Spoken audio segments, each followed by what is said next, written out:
سلامونه دوستانو، زموږ چینل ته ښه راغلاست. له ډیرو افغانانو او د کرکټ مینوالو سره دا پوښتنې وي چې په آی پی ایل کې لوبېدونکي افغان لوبغاړي به څومره پیسې یا معاش ترلاسه کوي. په دې ویډیو کې به موږ تاسو ته ډیر جالب او په زړه پورې معلومات در وړاندې کړو. نن په دې ویډیو کې به د 3 افغان لوبغاړو راشد خان، نبی او مجیب الرحمن د معاش یا تنخوا په اړه به له تاسو سره معلومات شریک کړم چې د 2020 کال آی پی ایل څخه به دوی څومره معاش یا پیسې ترلاسه کړي. که تاسو د رشید، نبی یا مجیب الرحمن مینوال یې نو ویډیو ته لایک ورکړئ. که زموږ چینل مو نوی سبسکرایب کړئ د مهربانۍ له مخې لومړی زموږ چینل در سره سبسکرایب کړئ او د زنګ نښان کېکاږئ.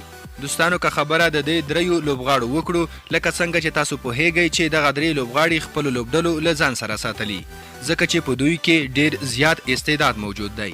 نو دوستانو که لومړی د محمد نبی خبره وکړو، محمد نبی 1 کروڑ هندي روپۍ حیدرآباد لوبډلې له ځان سره ساتلی. که دا 1 کروڑ هندي روپۍ امریکایي ډالر ته تبدیل کړو 1,50,300 امریکایي ډالر کیږي چې دا یقینا ډیرې پیسې دي د نبی لپاره. ورپسې به د مجیب الرحمن خبره وکړو. مجیب الرحمن هم په ډیر لوړ قیمت کینګز 11 پنجاب اخیستی دی.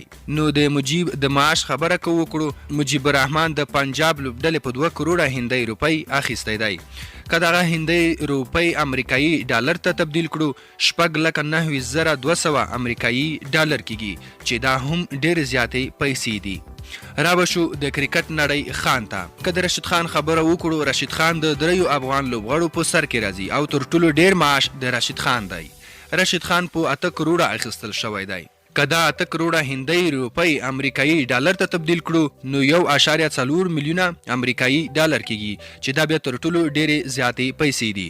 دوستانو دا د 3 افغان لوبغاړو په اړه معلومات و چې په سږني آی پی ایل کې به دغه پیسې دوی ته ورکول کیږي خو چې د آی پی ایل قراردادي ورسره قرارداد ختم نه کړي. دوستانو که ویډیو مو خوښه شوې وي ضرور یې لایک کړئ او د دې افغان لوبغاړو لپاره راته حتما یو کمنټ پرېږدئ.